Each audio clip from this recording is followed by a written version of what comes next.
Nang matagpuan niya ang naiwang pitaka at tumakbo para isauli ito, hindi niya inakala na ang katapatan pala niya magiging dahilan ng pagkawala ng kanyang trabaho. Inakusahan siya, ipinahiya, at sinisante sa harap ng lahat. Ngunit ang biyonaryong may-ari ay nanonood sa bawat segundo mula sa mga anino, at ang may-ari Corba, ginawa niya pagkatapos ay nagiwan sa lahat na walang masabi. Magnanakaw siya. Ang boses ni Mauricio ay tumagos sa bulungan ng restauran na parang kutsilyo.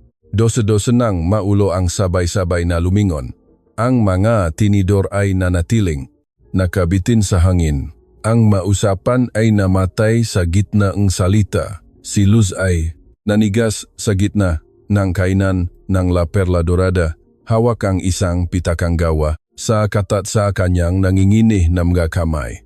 Ang mailawng restauran ay biglang parang naging napakaliwanag. Ang bawat tingin ng mga parokyano ay tumutusok sa kanya na parang karayom.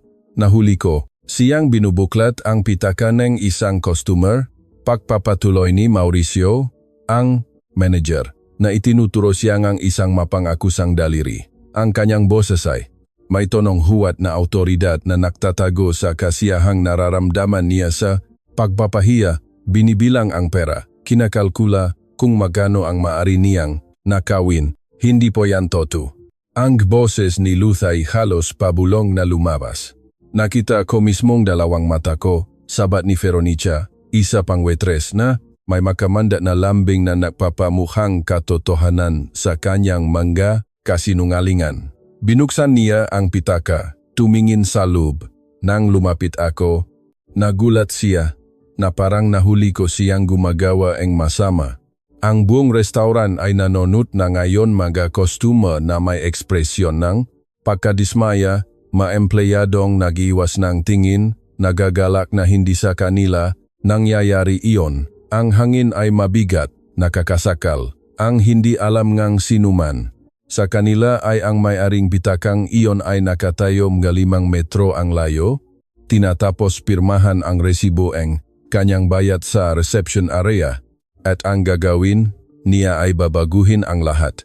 Ngunit upang maunawaan kung paano tayo nakarating sa sandaling ito, kailangan nating bumalik 5 minuto lamang. 5 minuto na naghihiwalay kay Luz sa pagkakaroon ng trabaho at pagiging wasak. 5 minuto bago ang lahat. Ang hapon ay naging brutal. Sunod-sunod na mesa, sunod-sunod na order, hindi. Tumigil ang restauran mula tanghali.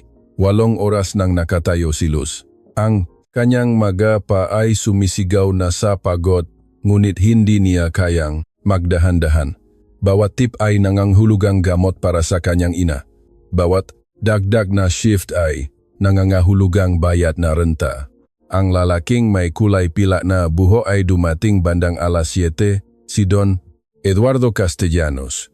Bagamat hindi pa niya lamang panggalan nito, umupo ito sa mesa sa sulok, umorder ng salmon at naging mabait sa isang tunay na paraan na bihirang makita sa mga customer ng mamahaling restauran. Salamat sa rekomendasyon mo, sabi nito nang ihay niya ang plato. Halatang mahal mo ang iyong trabaho. Simpleng salita. Ngunit pagkatapos ng maraming taon na turing sa kanya ay parang isang kasangkapang hindi nakikita. Ang mga salitang iyon ay may ibig sabihin. Nang matapos kumain si Don Eduardo, nagtungo ito sa reception area para magbayad. Nag-iwan siya ng prang papel sa mesa bilang tip, 3 piraso ngang 1,000 piso mas malaki kaysa sa karaniwan. Sinimulan ni Luz na linisin ang kanyang mesa nang may kasanayang dala ng mataon. Inilagay ang tip sa kanyang apron bago kunin ang mga plato. Nun niya nasaging kanyang kamay sa ilalim ng plato ng tinapay ang pitakang. Gawa sa mamahaling katad, halatang mahal at medyo makapal. Siguradong nahulog. Ito mula sa bulsa ng matandang gino ng tumayo ito. Bumilis ang tibok ng puso ni Luz. Mabilis niyang kinuha ang pitaka at binuksan ito upang tingnan ang pagkakakilanlan. Kailangan niyang kumpirmahin na sa kanya iyon bago ito isauli. Eduardo Castellanos. Sa kanya nga, nakita ni Yang may mga perang papel sa loob, ngunit hindi niya ito hinawakan. Hindi binilang. Nakita lang niya ang pangalan at isinara ang pitaka, lumingon upang hanapin ang customer. At sa eksaktong segundo na iyon, lumitaw si Veronica. Anong hawak mo diyan, Luz? Ang boses niya ay may pekeng kuryosidad na natutunan ng katakutan ni Luz. Ilang buwan nang nahahanap si Veronica ng paraan para pabagsakin siya. Purong inggit, mas malalaki ang tip na natatanggap ni Luz. Mas gusto siya ng mga customer at iyon ay hindi mapapatawad sa maliit at makitit na mundo nga restauran. Naiwan ng customer ang pitaka niya. Isasauli ko. Numiti si Veronica at ito'y isang nakakatakot na ngiti. At kailangan mo pangbuksan para malaman kung kanino o para makita kung makano ang laman. Ang salita ay pumata na parang lason. Itinaas ni Veronica ang kanyang boses ng bahagya. Sapat lamang para mapansin ng kalapit na mesa. Mauricio, sigaw niya patungo sa bar area kung saan tinitiknan ng manager ang inventaryo. Tingin ko kailangan mong makita ito. At gano'n na nga, sa loob lamang ng ilang segundo, ang isang gawa ng katapatan ay naging isang akusasyon ng pagnanakaw. Ngayon, Sir Mauricio, pakiusap, sinubukan ni Luz na panatilihing matatag ang kanyang boses, ngunit ang takot ay gumagapang sa kanyang lalamunan. Isinasauli, ko lang po ang pitaka. Nandito pa po ang customer sa reception area. Pwede niyo po siyang tanungin. At sinong customer ang amin na naiwan niya ang kanyang pitaka? Putol ni Mauricio na may malupit na sarkasmo na ginagamit niyang sandata. Malamang hindi pa niya napapansin. Pero ikaw, napansin mo, di ba? Nakakita kang pagkakataon. Wala po akong intensyong magnakaw. Alam nating lahat ang sitwasyon mo. Sabat ni Veronica na may pekeng awana. Halos gustong isigaw ni Luz. Ang nanay mong may sakit, ang mautang, walang huhusga sa iyo kung desperada ka. Naintindihan namin, ang bitagay naksara sa mga salitang iyon. Napakabait sa labas ngunit nakamamatay sa loob. Lumakas ang bulungan ng parokyano. Naririnig ni Luz ang mga pira-pirasong usapan. Nakakahiya, hindi mapagkakatiwalaan ang mga empleyadong yan. Akin na ang pitaka. Utos ni Mauricio, inilahat ang kamay, ibinigay ito ni Luz, na nangingini ang mga daliri. Ang bawat himaymay ng kanyang pagkatao ay sumisigaw na mali ito, na hindi ito makatarungan. Ngunit ano ang magagawa niya? Nasa kay Mauricio ang kapangyarihan. Wala siyang kalaban-laban. Binuksan ng manager ang pitaka ng may pagpapakitang gilas, na parang nagsasagawa ng isang investigasyong forensik. Binilang niya ang perang papel.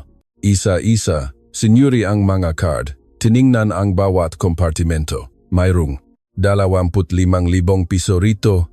Anunsyo niya para marinig ng lahat. Paano natin malalaman kung kumpleto to? Paano natin malalaman na hindi ka kumuha nga? Ilang piraso bago ka nahuli dahil hindi po ako magnanakaw. Ang mga luha ay nagsimulang mamuo sa mga mata ni Luz. At kinamuhian niya ang mga ito sa paglitaw. Ayaw niyang umiyak sa harap nila. Ayaw niyang ibigay sa kanila ang kasiyahang iyon. Laging yan ang sinasabi nga mananakaw. Bulong ni Veronica, sapat na. Malakas para marinig na mga kalapit na customer. Isinara ni Mauricio ang pitaka ng may malakas na kalansing. Sa establishmentong ito, mayroon kaming mga pamantayan. Hindi namin maaring payagan ang mga hindi tapat na empleyado, mga empleyadong umaabuso sa tiwala na aming mga kagalang-galang na customer. Ang mundo ni Luz ay nagsimulang gumikot. Hindi ito maaring manjari. Tanggal ka na, epektibo agad-agad. Ang salita ay bumaksa na parang isang hatol ng kamatayan. Ang restauran ay natahimik ng lubusan, maging ang mag-ingay mula sa kusina ay tila huminto. Para bang lahat ay nanonood ng isang pampublikong pagbitay. Ibinuka ni Luz ang kanyang bibig para tumutol, para magmakaawa, para isigaw na hindi ito makatarungan, ngunit walang tuno na lumabas. Ano pa ang silbi? Nagpasya na si Mauricio. Nanalo na si Veronica. Nawala sa kanya ang lahat dahil sa paggawangang tama. Nun tumas ang gisang, boses mula sa reception area, kalmado, kontrolado, nunit, may talim na nagpatigil sa bawat tao sa restaurant. Tanggal na, si Don Eduardo Castellanos ay naglakad patungo sa gitna ng kainan ng may sinusukat na mga hakbang. Narinig niya ang bawat salita mula sa kung saan niya tinatapos ilagay ang resibo sa kanyang bulsa. Nakita niya ang bawat segundong kahihiyan at sa kanyang mukha ay mayroong ekspresyon na nakpatras kay Mauricio. Sa tingin ko, sabi ni Don Eduardo na may nakakatakot na kalma na mas nakakakilabot kaysa sa anumang sigaw. Ang dalagang iyan ay inakusahan lang na nagnakaw ngang aking pitaka. Nawala ang kulay sa mukha ni Mauricio. Inyong pitaka, sir.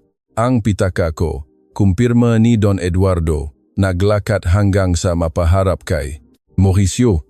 Natila naiwan ko sa aking meza at natagpuan na tapat na waitre na ito at sinusubukang isauli sa akin nang siya ay harangin at akusahan sa publiko na pagnanakaw. Lumingon siya kay Luz at ang kanyang ekspresyon ay ganap na lumambot. Ineng, maaari mo bang isauli ito sa akin? Pakiusap. Ibinigay ni Mauricio ang pitaka kay Luz na kitang-kita ang panginginih ng kamay. Ipinasa naman ito ni Luz kay Don Eduardo, halos hindi makapaniwala sa nangyayari. Binuksan ni Don Eduardo ang pitaka ng maingat. Binilang ang bawat perang, papel, sinuri ang bawat card, tiningnan ang bawat kompartimento. Ang katahimikan sa restaurant ay napakalalim na maririnig ang pagkiskis ng katat. Sa wakas, itinaas niya ang kanyang tingin, 25,000 piso. Eksakto tulad ng naalala ko, nandito lahat hanggang sa huling sentimo.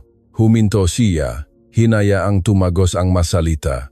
Natagpuan ng dalagang ito ang aking pitaka, binuksan ito para lamang tingnan ang aking pagkakakilanlan at tumatagbo para isauli ito sa akin nang siya ay pigilan at akusahan ng kasinungalingan. Sa harap ng lahat ng kanyang kasamahan, sa harap ng lahat ng mga saksing ito, sinubukang bawin ni Mauricio ang kontrol. Ang kanyang boses ay lumabas na masyadong matinis. Sir, may intindihan niyo po na kailangan naming mag-verify. May mga protokol po ito NG Seguridad. Magmia protokol. Kinuha ni Don Eduardo ang kanyang mobile phone. Ang kanyang daliri ay gumalaw sa screen ng may sinasadyang katumpakan. Tingnan natin kung ano ang masasabi ng mga tunay na may-ari ng establishmentong ito tungkol sa iyong mga protokol. Nakdial ang telepono. Tumunog ng isang beses, 2 beses. Hello Andres? Si Eduardo Castellanos to. Namutla si Mauricio na parang papel. Si Veronica ay umatras na parang gustong sumanib sa mjadingding. Oh, kailangan kong pumunta kaagad sa restaurant. May nasaksihan akong nangangailangan ng iyong personal na atensyon. Hindi ito maring maghintay. Ibinaba niya ang tawag at tumingin ng direkta kay Mauricio. Paparating na ang mayari. Matagal ko na silang kaibigan. Sa tingin ko ay magiging interesado sila na malaman kung paano tinatrato ng kanilang manager ang mga tapat na empleyado. Don Eduardo, ako, kami. Hindi po namin alam.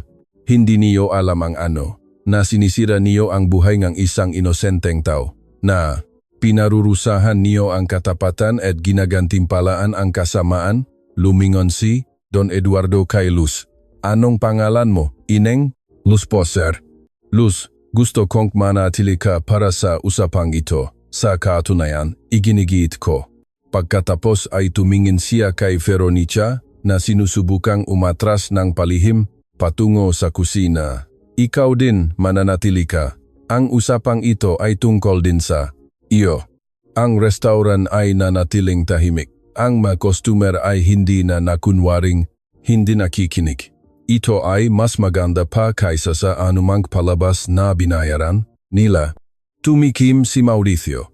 Don Eduardo, sigurado po akong maayos natin ito ng sibilizado. Naman, ngumiti si Don Eduardo, isang ngiting walang init.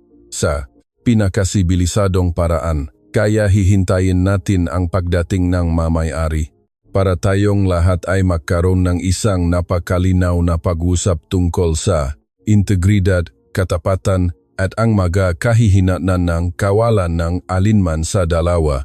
Muli siyang lumingon kay Luz.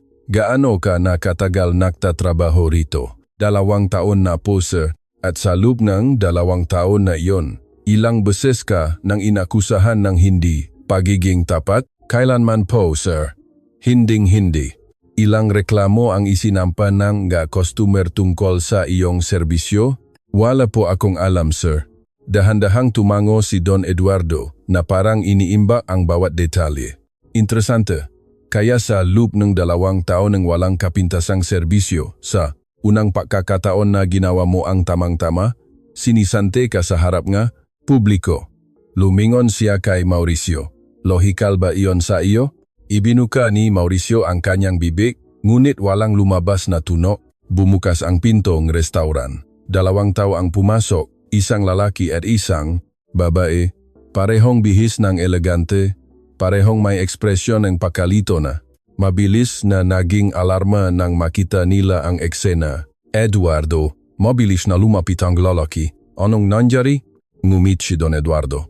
Andres, Sofia, mabutit mabilis kayong nakarating. Mayroon akong isang kamangha-manghang kuwento na ikukuwento sa inyo tungkol sa inyong manager. Sa tingin ko, gugustuhin ninyong pakinggan ito. At habang si Mauricio ay nagsimulang pagpawisan ng husto at si Veronica ay tila malapit ng himatayin, sinimulan ni Don Eduardo Castellanos na isalaysay ang eksaktong nasaksihan niya. Salita sa salita, akusasyon sa akusasyon, kahihiyan sa kahihiyan. Hindi pa rin lubos na naunawaan ni Luz kung ano ang nangyayari. Hindi niya alam kung sino talaga ang lalaking ito. Hindi niya alam na siya ang pangunahing mamumuhunan sa restauran. Hindi niya alam na ang mga may-ari, sina Andres at Sofia, ay kanyang makasosyo sa negosyo. Ngunit malapit na niyang matuklasan na ang katapatan, bagamat minsan ay napaparusahan sa simula, ay may mga pambihirang paraan upang gantimpalaan. At ang karma, kapag sa wakas ay dumating, hindi ito dumarating ng mag-isa, dumarating ito kasama ng hustisya. Magsimula tayo sa umpisa, sabi ni Andres, ang co-owner ng restaurant na nakrus ng braso habang ang kanyang tingin ay lumipat mula kay Mauricio, patungo kay Veronica at sa wakas kay Luz. Ang kanyang ekspresyon ay hindi napakita galit na inaasahan ni Luz. Ito ay maingat mapanuri. Eduardo, sabihin mo sa amin kung ano talaga ang nasaksihan mo. Ang restaurant ay nanatiling nakabibinging tahimik. Itinigil na ng mga customer ang pagpapanggap na hindi sila nakikinig. Naglaan ng oras si Don Eduardo. Nang sa wakas ay nagsalita siya, ang kanyang boses ay kalmado, ngunit ang bawat salita ay may bigat. Naghapunan ako rito. Ngayong gabi, ang naasikaso sa akin ay ang dalagang ito na naging profesional at mabait. Nang matapos ako, naiwan akong 3,000 piso sa mesa bilang tip at nagpunta sa reception area upang magbayad gamit ang card. Habang kinukuha ko ang aking credit card, nahulog ang aking pitaka ng hindi ko namamalayan. Huminto siya, ang sumunod na narinig ko ay isang mapangakusang boses na nagtatanong kung ano ang daladala ang waitress na ito. Pinanood ko mula sa kinatatayuan ko habang inakusahan siya ng manager sa publiko ng pagnanakaw. Walang ebidensya, walang investigasyon, puro kahihiyan lamang. Nagpalitan ng tingin sina Andres at Sofia. May nangyari sa pagitan nila na napakabesatian ni Luz. Naintindihan ko ang iyong paalala, Eduardo, maingat na sabi ni Andres. Nungit kailangan nating magingat sa mga akusasyon laban sa aming management. staff. Si Mauricio ay ilang taon na sa amin at binibigyan siya nito ngang karapatang sirain ang reputasyon ng isang empleyado. Nang walang ebidensya, bahagyang tumaas ang boses ni Don Eduardo. Hindi ko sinasabi, yan, itinaas ni Andres ang kanyang makamay bilang pagpapakalma. Sinasabi ko lang na kailangan nating pakinggan ang magkabilang panig bago gumawa ng padalos-dalos na desisyon. Lumubog ang puso ni Luz. Hindi ito nangyayari tulad ng inaasahan niya. Lumingon si Sofia kay Veronica. Ano ang eksaktong nakita mo? Si Veronica, na medyo nabawi na ang kumpiyansa nang makita ang maingat na salubin ni mamayari, ay sumagot. Nakita ko siyang may hawak na bukas na pitaka. Tumitingin sa loob ng ilang segundo. Nang lumapit ako, nagulat siya at mabilis na isinara ang pitaka. Mukha siyang may kasalanan dahil tinitingnan ko po ang identification. Protesta ni Luz na nararamdaman ang lumalaking takot. Para malaman kung kanino ito o para makita kung magkano ang pera, bulong ni Veronica. Inilabas ni Don Eduardo ang kanyang pitaka at binuksan ito. 25,000 piso. Eksakto tulad ng naalala ko, walang kulang ni 1 sentimo. Sa buong paggalang po, Don Eduardo, sabat ni Mauricio, na nakakita ni pagkakataon. Paano po kayo makakasiguro sa eksaktong halaga? Karamihan po sa mataw ay hindi naalala ng eksakto kung makano ang dala nilang cash. Tiningnan siya ni Don Eduardo ng malamig. Nag-withdraw ako ng 25,000 piso mula sa bangko kaninang umaga. Partikular para sa biyaheng ito, 5 piraso ng 5,000 piso, nandito lahat. Kahit na diplomatikong sabat ni Sofia nang walang direktang saksi sa eksaktong sandali na natagpuan niya ang pitaka. Mahirap malaman kung ano talaga ang nangyari. Naramdaman ni Luz na gumuho muli ang kanyang mundo mula sa pagiging akusadong magnanakaw. Ano na ngayon? Isang suspek na iniimbestigahan. Mga saksi, tumingin si Don Eduardo sa palihit na restaurant. Mayroong dos-dosan ng mataw rito na nakasaksi sa pampublikong akusasyon. Ngunit walang nakakita sa sandaling natagpuan niya ang pitaka. Sabi ni Andres, tingnan mo, Eduardo, kilala ka na namin ng maraming taon. Nagtitiwala kami sa iyong salita. Ngunit mayroon din kaming responsibilidad sa aming mga empleyado. Hindi namin maaring tanggalin ang isang manager batay lamang sa hindi ko hinihiling na tanggalin ninyo ang sinuman. Putol ni Don Eduardo. Bagamat ang kanyang ekspresyon ay nagsasabi nga kabaliktaran. Hinihiling ko na kilalanin ninyo na ang dalagang ito ay ipinahiya ng hindi makatarungan. At kinikilala namin iyon, tumango si Sofia. Kaya't ito ang aming panukala. Luz, magkakaroon ka ng administrative leave na may bayad habang nagsasagawa kami ng kumpletong internal na investigasyon.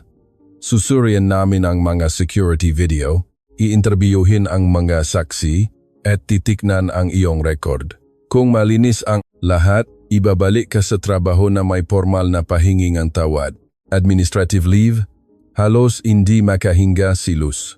Parang sinasabi, niyo pa, rin na may ginawa akong masama. Ito ay standard procedure para sa hindi malinaw na sitwasyon. Paliwanag ni Andres, ngunit ang kanyang maasalita ay walang laman.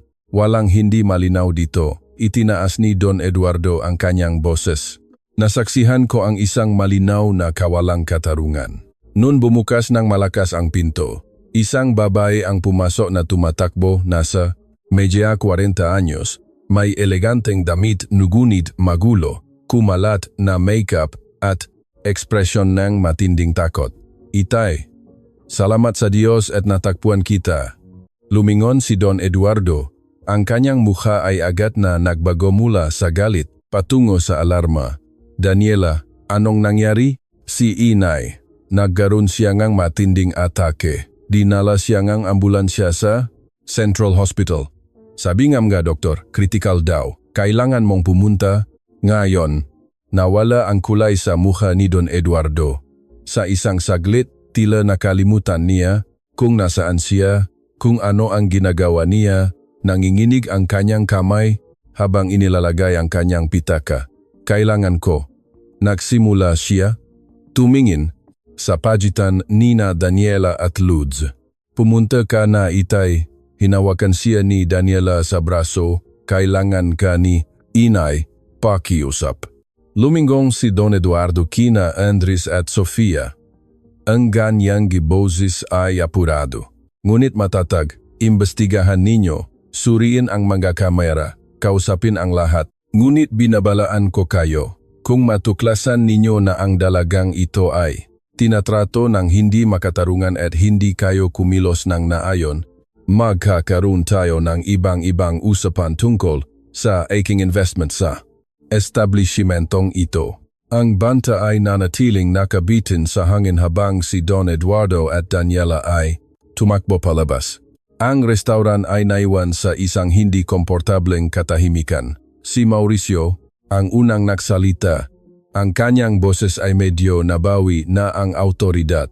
Bueno, sa tingin ko kailangan nating lahat na kumalma. Malinaw na ito ay isang emosyonal na hindi pagkakaunawaan. Mauricio, tumahimik ka. Putol ni Sofia na may matalas na tono. Lumingon siya kay Luz. Umuwi ka na ngayon. Bukas, sisimulan natin ang formal na investigasyon. Pansamantala, ipinagbabawal sa iyong makipag-ugnayan sa ibang mga empleyado o customer tungkol sa insidenteng ito. Naintindihan mo ba? Tumango si Luz ng mekanikal. Nararamdaman ang pamamanhid na kumakalat sa kanyang katawan. At ikaw, Mauricio, itinuro siya ni Andres. Huwag ka ring makikipag-usap sa sinuman tungkol dito hanggang sa matapos natin ang investigasyon. Kasama na riyan ang ibang empleyado. Tumango si Mauricio. No, gunit sa kanyang mga mata ay may kislap ng halos hindi may tagong kasiyahan. Naglakad si Luz patungo sa lugar, NG mga empleyado upang kunin ang kanyang mga gamit. Bawat hakbang ay mabiyot. Pansamantala siyang nailigtas ni Don Eduardo para lamang ilagay sa alanganin ng mga may-ari. Hindi siya tinanggal, ngunit hindi rin siya malaya. Nakabitin siya sa isang estado nga hinala na tila mas masahul pa kaysa sa direktang hotol. Habang iniimpake ang kanyang magamit, nakarinig siya nga bulungan sa pasilyo. Ang ibang mga empleyado ay nag-isip ng huhusga, lumalayo, walang lumapit para alivin siya. Walang naksabi, alam kong innocent ka. Lumabas siya sa likod na pinto. Sinalubong ang malamig na hangin ng gabi. Sumandal siya sa pader at sa wakas, bumaksak ang mga luha. Sinubukan siyang iligtas ni Don Eduardo. Talagang sinubukan niya. Ngunit naantala siya ng kanyang sariling emergency sa pamilya na nagiwan sa kanya sa kamay ng mga may-ari na. Mas pinahahalagahan ang pag-iingat at pamamaraan kaysa sa malinaw na katarungan. At ngayon, nag-iisa siya, walang epektibong trabaho, walang pagpapatunay, walang katiyakan kung may babalik pa ang kanyang reputasyon. Inilabas niya ang kanyang telepono na nanginginig ang mga kamay. Kailangan niyang tawagan ang kanyang ina. Kailangan niyang marinig ang isang boses na naniniwala sa kanya ng walang pasubali. Ngunit nang dumapo ang kanyang daliri sa kontak ni nanay, huminto siya. Paano niya ito ipapaliwanag? Paano niya sasabihin na ginawa niya ang tama? Ngunit pinarusahan pa rin siya, ang kanyang ina, na umasa sa kanya, na nangangailangan ng kanyang magamot, na nagtitiwala na mapapanatili ni Luz ang kanyang trabaho. Itinago ni Luz ang telepono. Hindi ngayong gabi. Ngayong gabi, wala siyang lakas. Naglakad siya patungo sa sakayan bus. Ang kanyang mga hakbang ay umalingaw-ngaw sa bakanteng kalye.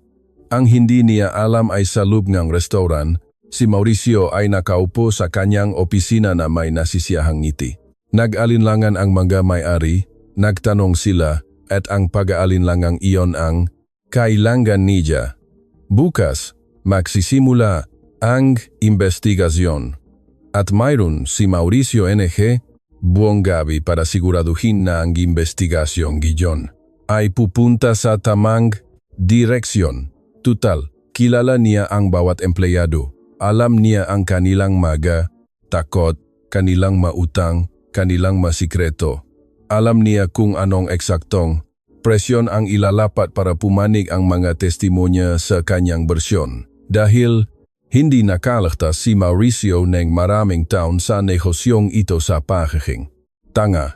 Nakaligtas siya sa pagiging tuso, at si Luz, tapat at inosente, ay walang ideya sa laban na darating. Samantala, sa isang ospital, sa kabilang panig ng lungsod, hawak ni Don Eduardo. Ang kamay ng kanyang walang malay na asawa, tahimik na luha ang dumadaloy sa kanyang pisngi. Sinasabi ng mga doktor ang mga hindi tiyak na pagtataya, ang mga critical na susunod na oras, ang paghahanda para sa pinakamasama. At sa gitna ng kanyang personal na dalam hati, isang imahe ang patuloy na bumabalik sa kanyang isipan. Ang muhang isang batang waitress, tapat hanggang sa huli na iniiwan sa alapaap nga may-ari na masyadong duwag para gawin ang tama, nabigo siyang protektahan ito. Ngunit kung makakaligtas ang kanyang asawa ngayong gabi, ipinangako niya sa kanyang sarili na babalik siya,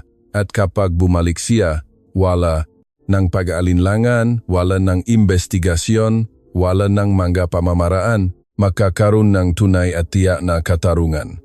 Ngunit bukas pa iyon, ngayong gabi, lahat sila ay nag-isa sa kanilang malaban. Ang bus sa gabi ay umuhong sa makabakanteng kaya habang si Luz ay nakatingin sa bintana nang hindi talaga nakikita ang anuman. Ang ngailawng lungsod ay malabo, humahalo sa mga luha na nakbabanta pa ring bumaksak. Mahigpit niyang yakap ang kanyang bag sa dibdib na parang isang salbabida.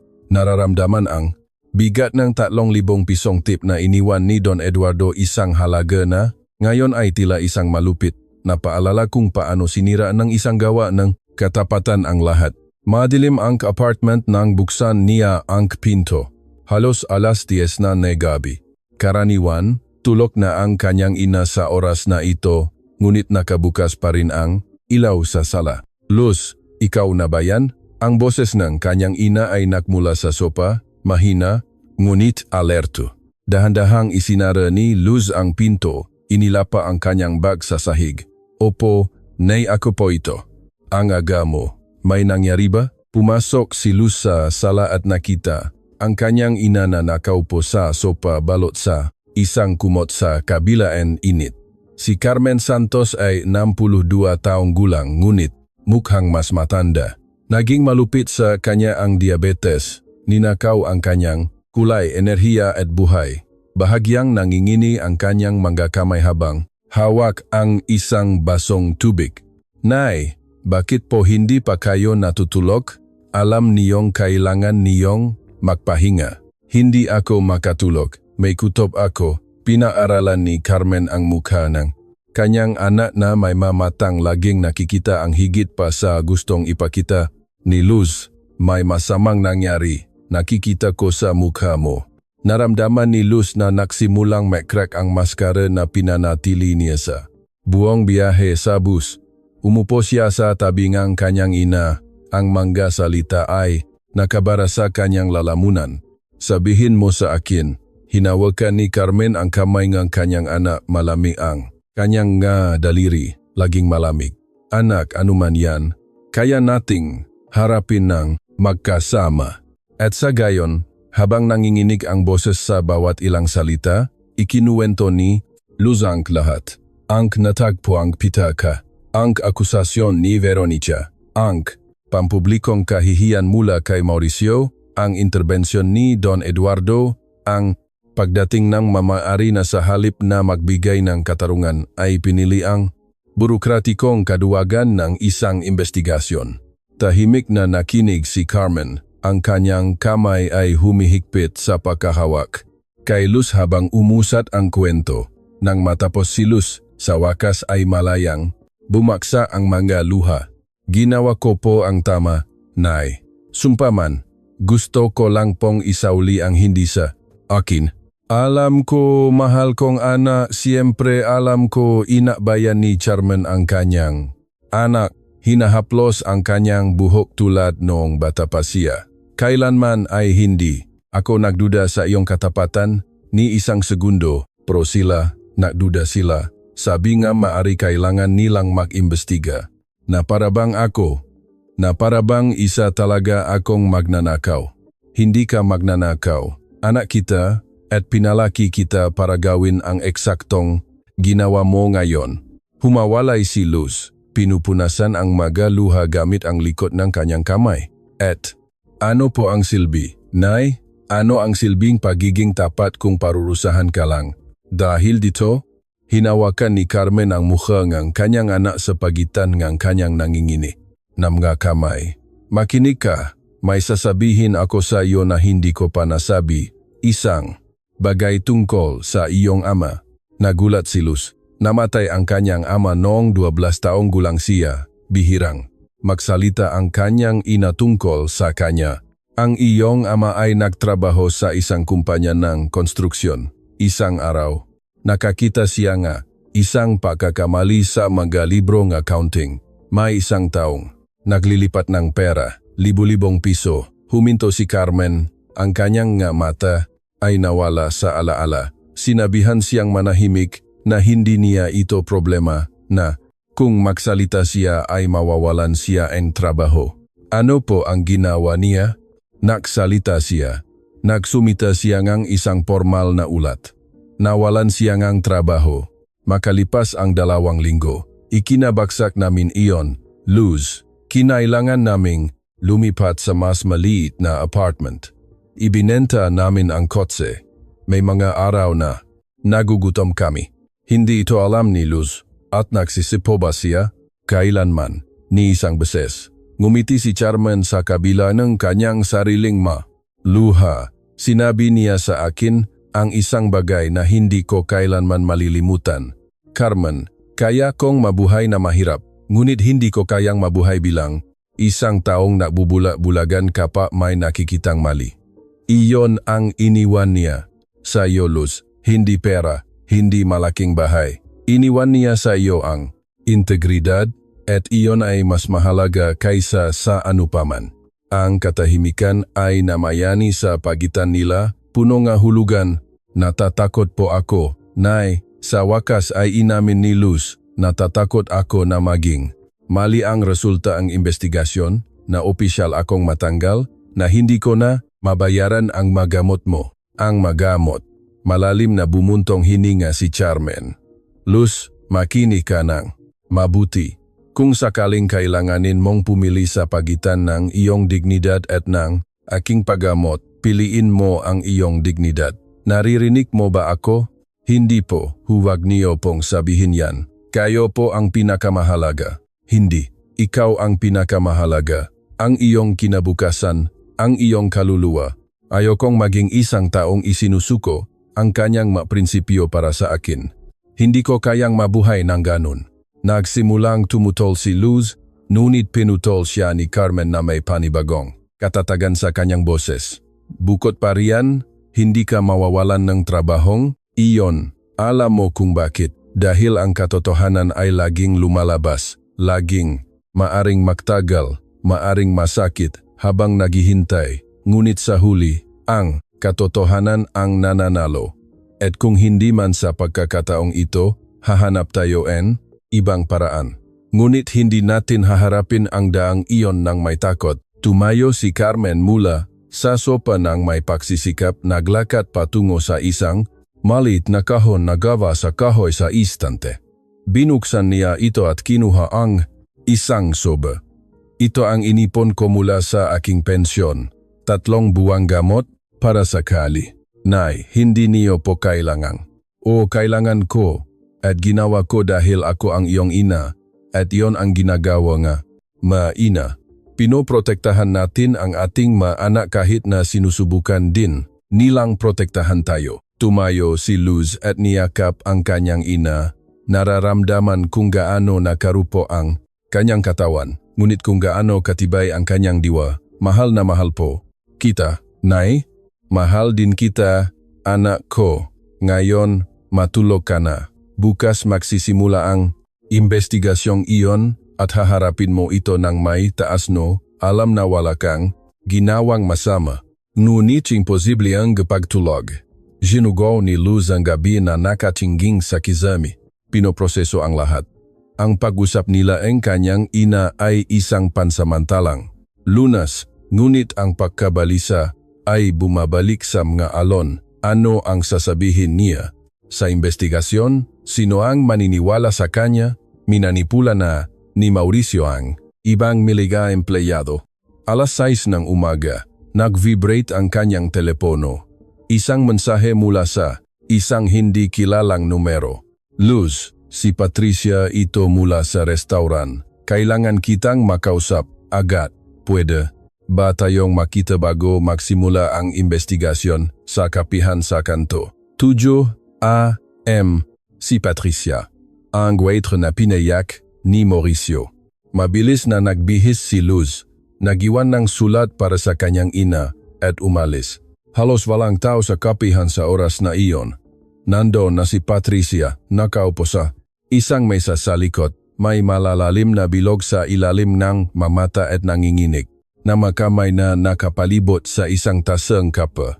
Salamat sa pagpunta, sabi niya nang umupo si Luz. Hindi ko alam kung dapat ba kitang tawagan, pero hindi ko kayang manahimik. Anong nangyari? Kinakabahang tumingin sa paligid si Patricia bago yumuko pasulong. Pinuntahan ako ni Mauricio kagabi sa bahay. Sinabi niya na magsisimula ang investigasyon ngayon at kailangan niyang magbigay ako ng testimonya. Nanikip ang tiyan ni Luz. Anong gusto niyang sabihin mo? Na nakita dati nakahina-hinala kumilos. Na minsan sinabi ko sa iyo na desperado kang nangangailangan ng pera.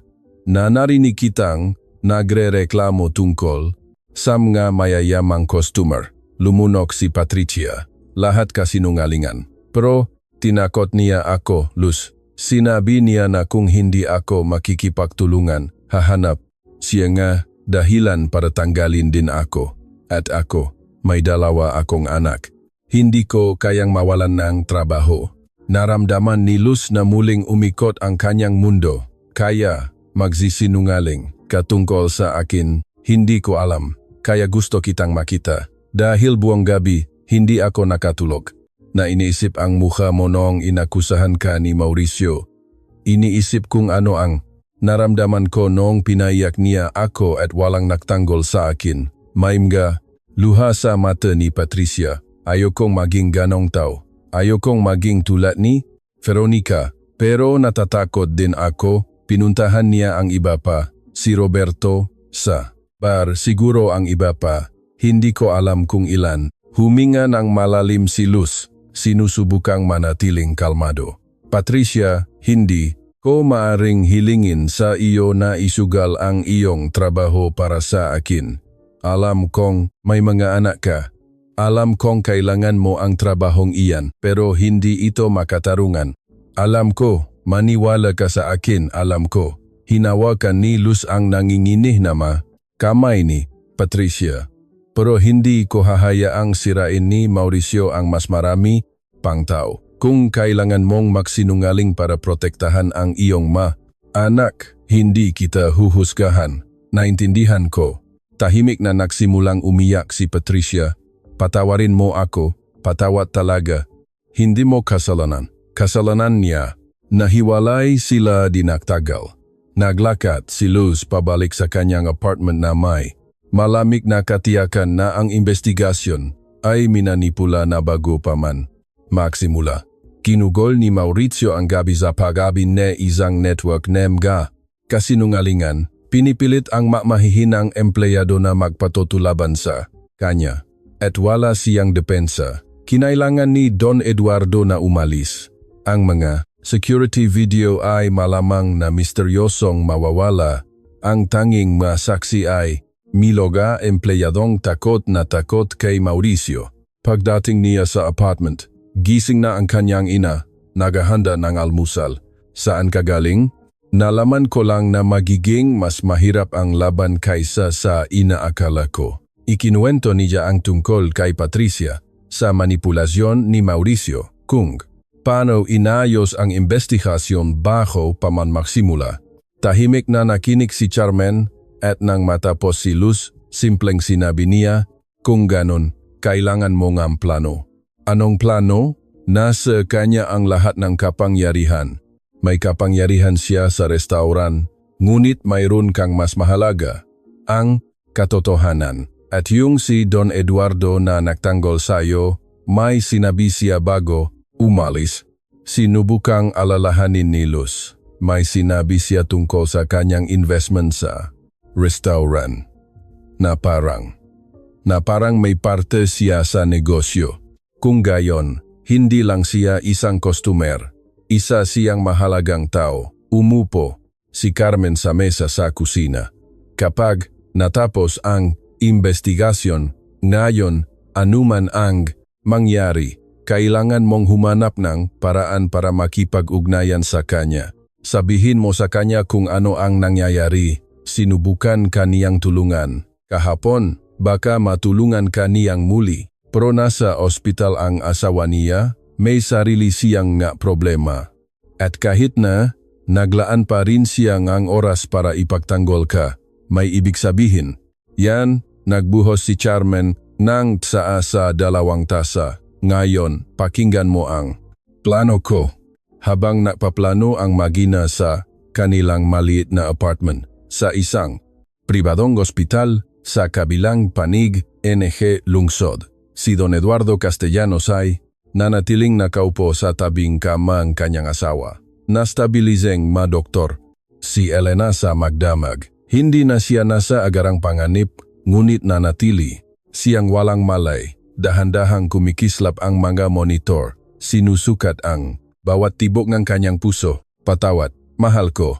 Bulong ni Don Eduardo. Hinawakan ang malamig na kamay nga. Kanyang asawa. Patawat na wala ako roon nung kailangan mo ako. Pumasok si Daniela sa silid na may dalang kape. Itay, kailangan niyong magpahinga. Hindi ko kaya. Magiging maayos si inay.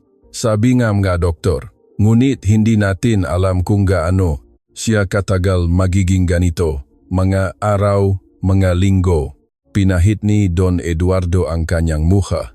At habang nangyayari yan, ang dalagang iyon sa restauran ay sinisira dahil sa akin. Kasalanan mo, Itay. Sinubukan mo siyang tulungan. Pero hindi ko tinapos. Umalis ako. Iniwan ko siya sa kamay nina Andres at Sofia. At alam ko kung paano sila. Maingat, duwag. Mas nag-alala sa pag-iwasa. Maga-legal na problema kaysa sa paggawaing tama. Umupo si Daniela sa tabing ang kanyang ama. Kung ganun, bumalik ka kapag kaya mo. Na, tapusin mo ang sinimulan mo. At si inay, ako na ang bahala sa kanya. Hindi, siya mag-isa. Ngunit Itay, kilala ko ang tingin yan. Iyan din ang tingin mo. Kapag may nananamantala sa mga empleyado mo, hindi ka makakapagpahinga hanggang maayos mo ito. Tiningnan ni Don Eduardo ang kanyang anak. Nakikita sa kanya ang parehong determinasyon na nararamdaman niya. Laging sinasabi nanay mo na mayroon akong savior complex. At tama siya, ngunit minsan kailangan ng mundo ng tagapaglitas. Bahagyang ngumiti si Daniela, pumunta ka na. Alamin mo kung ano ang nangyayari. Sa investigasyong iyon, siguraduhin mong gagawin nila ang tama. Pagkatapos, bumalik ka, maintindihan ni inay. Dahan-dahang tumango si Don Eduardo. Yumuko siya at hinalikan ang nom ng kanyang asawa. Babalik ako agad. Pangako. Alas 9 umaga, pumasok si Luz Shaw, la perla dorada sa pintong mga empleyado. Hindi pa magbubukas ang restaurant hanggang alas 11, ngunit naroon na ang ilang mga empleyado naghahanda para sa araw. Ang mga tingin na natanggap niya ay halo-halong kuryosidad, awa, at sa ilang kaso takot, walang direktang kumausap sa kanya. Para siyang nakakahawa. Hinihintay siya ni Andres sa opisina ng administrasyon. Nandun din si Sofia, kasama ang isang babaeng hindi kilala ni Luz, nasa mga 50 anyos, may dalang kuwaderno at isang recorder. Luz, salamat sa pagpunta, sabi ni Andres na may formal na tono. Ito si Gabriela Ruiz, isang external HR consultant. Siya ang magsasagawa na investigasyon para mapanatili ang pagiging patas. Inilahat ni Gabriela ang kanyang kamay. Ang kanyang pagkakamay ay matatag, profesional. Binibining Santos, mayroon akong ilang mga katanungan para sa iyo. Lahat ng sasabihin mo ay recorded ito dokumento. Naintindihan mo ba? Opo. Magsimula na tayo. Ilarawan mo sa iyong sariling mga salita ang mga kaganapan kahapon. Ikinuwento ni Luz ang lahat, bawat detalye. Ang pagkakahanap sa pitaka, ang pagbubukas nito para lamang tingnan ang ID, ang paharang ni Veronica, ang akusasyon ni Mauricio, ang interbensyon ni Don Eduardo. Nanyo notes si Gabriela nang walang emosyon, may iba pa bang makakapagpatunay na natakpuan mo ang pitaka na may intensyong? Isauli ito, si Don Eduardo Castellanos. Kinumpirma niya na buwang lahat. Wala si Don Eduardo nang matakpuan mo ang pitaka. Kailangan natin ng mga saksi sa eksaktong sandali. Wala pong ibang malapit noong natakpuan ko ito. Ganun ba? Gumawa ng isa pang tala si Gabriela. Mayroon ka bang anumang kasaysayan ng problema sa disiplina sa restauran na ito? Wala po. Nakaroon ka na bangang anumang alitan kina Veronica o Mauricio? Madalas po akong tratuhin ng masama ni Mauricio, tulad ng pagtrato niya sa maraming empleyado. Maari mo bang maging mas tiyak? Nagbigay si Luz ng halimbawa, bawat malupit na komento, bawat maliit na kahihiyan, bawat pag-abuso sa kapangyarihan na nasaksihan o naranasan niya. Nagpalitan ng hindi komportableng tingin sina Andres at Sofia, malinaw na hindi nila inaasahan na magiging isang akusasyon din ito laban kay Mauricio. Malubhang maparatang iyan, sabi ni Gabriela. Maari bang kumpirmahin ng ibang memha empleyado ang kanitong pag-augali? Maari po, kung hindi sila natatakot sa ganti. Ang salita ay nanatiling nakabitin sa hangin. Isinara ni Gabriela ang kanyang kuwaderno.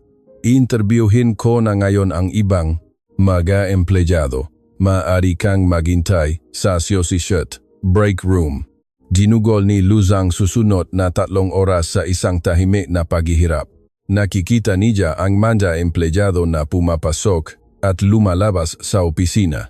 Dumaan si Patricia nang hindi tumitingin sa kanyang mata. Pumasok si Roberto na may madilim na ekspresyon. Isa-isa, nabigay ng kanilang mga testimonya ang mga empleyado. At alam ni Luz nang may masakit na katiyakan na nagawan ni Mauricio nang maayos ang kanyang trabaho sa gabi. Nang sa wakas ay tinawa muli ni Gabriela si Luz, ang ekspresyon sa mukha ni Andres ay nagsasabi ng lahat. Nakumpleto na namin ang ngapaw ng panayam, sabi ni Gabriela. May pagkakaiba sa mga testimonya. Anong uri nga pagkakaiba? Ilang empleyado ang nagsabi na nasa ilalim ka ng matinding pinansyal na stress. May isang nagsabi na narinig kaniyang nagsasalita tungkol sa desperadong pangangailangan ng pera. Ang makasinungalingan ni Mauricio, maingat na, itinanim. Mayroon ding makasalungat na testimonya tungkol sa iyong pangkalahatang pag-ugali. Ang ilan ay naglalarawan sa iyo bilang profesional, ang iba ay nagbabanggit ng mga kahina-hinalang kilos. Nasusuka si Luz. Gayunpaman, patuloy ni Gabriela, mayroon ding testimonya tungkol sa pag-ugali ni Mauricio na nakakabahala. Kung totoo, namumungkahi ito ngang isang hindi magandang kapaligiran sa trabaho. Ano ang iyong rekomendasyon, Gabriela? Tanong ni Sofia. Kailangan ko ngang mas maraming oras. Isa pang araw ngang investigasyon. Kahit man lang, gusto kong suriin ang mga security video, makipag-usap sa mga customer, at i-verify ang bawat paratang. Tumango si Andres. Luz, magpapatuloy ang iyong administrative leave. Makikipag-ugnayan kami sa iyo para sa aming huling desisyon sa loob ng 48 oras. 48 oras pa ang kawalang katiyakan. Hindi napigilan ni Luz ang sarili.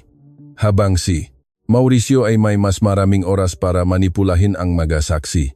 Naintindihan ko ang iyong pagkadismaya, sabi ni Gabriela. Ngunit kailangan kong maging masusi. Lumabas si Luz sa restauran na pakiramdam ay natalo na naman siya sa isang laban. Ngunit habang naglalakad siya patungo sa sakayan ng bus, nag-vibrate ang kanyang telepono. Isang mensahe mula sa isang hindi kilalang numero. Ako si Eduardo Castellanos. Kailangan kitang makausap ng agaran tungkol sa investigasyon. Pwede ba tayong makita? At sa unang pagkakataon sa lubang 24 oras, naramdaman ni Luz ang isang bagay na parang pag-asa. Ang kapihan kung saan hiniling ni Don Eduardo na makita sila ay nasa isang tahimik na lugar malayo sa restaurant. Dumating si Luz ng 15 minuto nang mas maaga. Ang kanyang puso ay kumakabo ng napakalakas na naririnig niya ito sa kanyang makatainga. Umupo siya sa isang mesa sa tabing ng bintana, umorder ng kapang hindi niya iinumin at naghintay. Dumating si Don Eduardo sa eksaktong takdang oras. Mukha siyang pagod, may malalalim na bilog sa ilalim nga mata at gusot na damit, ngunit ang kanyang mga mata ay nagpapanatili nege determinasyon na nakita ni Luz noong unang gabi. Agad niya itong nakita at naglakad patungo sa kanya ng may tiyak na mga hakbang. Salamat sa pagpunta, sabi niya. Umupo sa harap niya. Alam kong hindi ito pangkaraniwan, ngunit kailangan kitang makausap sa labas ng restaurant. Kumusta po ang asawa niyo? Tanong ni Luz bago niya mapigilan ang sarili. Ang ekspresyon ni Don Eduardo ay pansamantalang lumambot, stable. Wala pa ring malay, ngunit optimistiko ang mga doktor. Kasama niya ang aking anak na babae. Huminto siya. Kumusta ang investigasyon? Ikinuwento ni Luz ang lahat. Si Patricia tang manja pagbabanta ni Mauricio sa gabi, ang maminanipulang testimonya, ang konsultan na humihingi ng mas maraming oras, ang karagdagang 48 oras ng kawalang katiyakan. Nakikinig si Don Eduardo na may lumalaking pigil na galit. Ang kanyang makamay ay kumukuyom sa mesa. Alam kong mangyayari ito, sabi niya sa wakas. Si Andres at Sofia ay magaling sa negosyo, ngunit duwag pagdating sa mga alitan. At ang pagbibigay ng oras kay Mauricio ay eksakto ang kailangan niya. Hindi ko po maintindihan kung bakit takot na takot sa kanya ang mamay-ari. Pag-amin ni Luz, manager lang po siya. Tiningnan siya ng direkta ni Don Eduardo dahil may hawak si Mauricio na impormasyong nakakasira sa kanila. Mairregularidad sa accounting, mga suhol sa mga health inspector, pag-iwas sa buwis, walang malaki, ngunit sapat para magdulot sa kanila ng malubang problema. Kung magsalita siya, napasinghap si Luz. Paano niyo po nalaman iyon? Dahil ako ang nakpondo sa restaurant na iyon. Namuhunan ako ng 100 milyong piso 3 taon. Na ang nakalilipas ng kailangan nina Andres at Sofia na kapital para lumawak. Teknikal na ako ay isang silent partner, ngunit may access ako sa lahat energy mga libro. Uminto si Don Eduardo at sinusuri ko ang mga librong iyong buong umaga. Matalino si Mauricio. Nakadokumento niya ang bawat irregularidad, bawat pagputol ng kanto. Iyon ang kanyang insurance policy. Kung ganon, hindi siya matitinag. Hindi eksakto. Inilabas ni Don Eduardo ang kanyang telepono at ipinatong ito sa mesa dahil habang si Mauricio ay nangongolekta ebidensya laban sa kanila, ako naman ay nangongolekta ng ebidensya laban sa kanya. Tiningnan ni Luz ang screen. Ito ay isang video mula sa security camera ng restaurant. Petsa, 3 buwan na ang nakalipas. Si Mauricio ay nag-isa sa opisina, kumukuha ng pera mula sa pondo ng tip at inilalagay ito sa kanyang bulsa. Ilang buwan na siyang nananakaw mula sa pinasama-samang magatip, paliwanag ni Don Eduardo. Maliliit na halaga bawat linggo. Akala niya walang makakapansin. Dahil may akses siya sa mga kamera at kayang burahin ang ebidensya. Ngunit ang hindi niya alam, mayroon akong remote access sa isang backup system na hindi niya alam. Bakit po hindi niyo pa ito iniulat? Dahil hanggang ngayon, wala akong sapat na patunay ng isang pattern. Ang isang basis ay maring pagkakamali. Ngunit mayroon akong 18 na video mula sa 18 makakaibang linggo. Kinuha muli ni Don Eduardo ang telepono, sapat na hindi lamang para tanggalin siya, kundi para magsampang nga kasong kriminal. Nakaramdam si Luz ng isang pangingining ng pag-asa na may halong mas madilim na bagay. Kaya niyo po siyang sirain. Kaya ko, ngunit may isang problema. Yumuko si Don Eduardo. Kung gagamitin ko ito ngayon, sasagutin ni Mauricio sa pamamagitan ng paglalantad ng lahat ng irregularidad nina Andres at Sofia. Haharaping naga-restauran ang audit, multa, posibleng pansamantalang pagsasara. Ang managa inosenteng empleyado ay mawawalan trabaho habang iniimbestigahan ang lahat. Nawala ang pag-asa ni Luz ng kasing bilis ng pagdating nito. Kung ganun, wala po tayong magagawa. Hindi naman. Pinaaralan ni Don Eduardo ang kanyang mukha. Kailangan kitang tanungin ng isang mahalagang bagay, Luz. Gaano mo kagustong makamit ang katarungan? Gaano po? Gusto kong pagbayaran ni Mauricio ang kanyang ginawa, ngunit hindi sa kapinsalan ang pagdurusa ang ibang memha empleyado. Eksakto ang inaasahan kong sasabihin mo. Ngumiti si Don Eduardo sa unang pagkakataon. Kaya mayroon akong plano, ngunit kailangan kong maktiwala ka sa akin ng lubusan kahit na mukhang lumalala ang mga bagay. Anong klaseng plano po? Ang uri na nangangailangan ng pasensya at pagarte, sumandal si Don Eduardo sa kanyang upuan. Hahayaan kong magpatuloy ang investigasyon. Hahayaan kong isipin ni Mauricio na nanalo siya. At kapag lubusan na siyang nag-relax, kapag pakiramdam niya ay pinakaligtas na siya, doon tayo atake. At pansamantala po, kailangan kong gawin mo ang isang napakahirap na bagay. Kailangan kong tanggapin mo ang anumang resulta na idudulot ng investigasyong iyon kahit na hindi ito makatarungan, kahit na opisyal kanilang tanggalin. Nasusuka si Luz. Gusto niyo po akong sumuko. Gusto kong mamuha kang sumuko na. May pagkakaiba.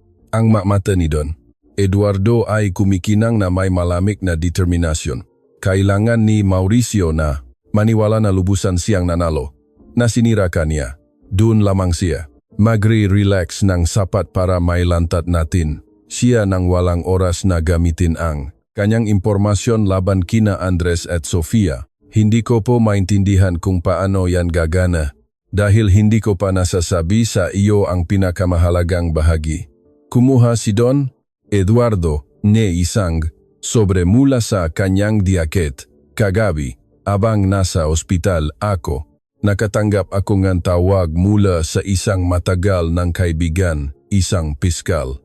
Ikinuwento ko sa kanya ang iyong sitwasyon. Ipinadala ko sa kanya ang mga video ni Mauricio na nagnanakaw at may sinabi siyang interesante. Binuksan niya ang sobre at kinuha ang isang dokumento kung may magsasampang ang formal na reklamo laban kay Mauricio dahil sa pagnanakaw, maaring simulan ng piskalya ang isang kriminal na investigasyon. At kapag may aktibong kriminal na investigasyon, lahat ng iba pang panlup na investigasyon ay nagiging pangalawa. Ang restauran ay kailangang makipagtulungan ng lubusan. Ibigay ang lahat ng gatalaan, lahat ng mga recording.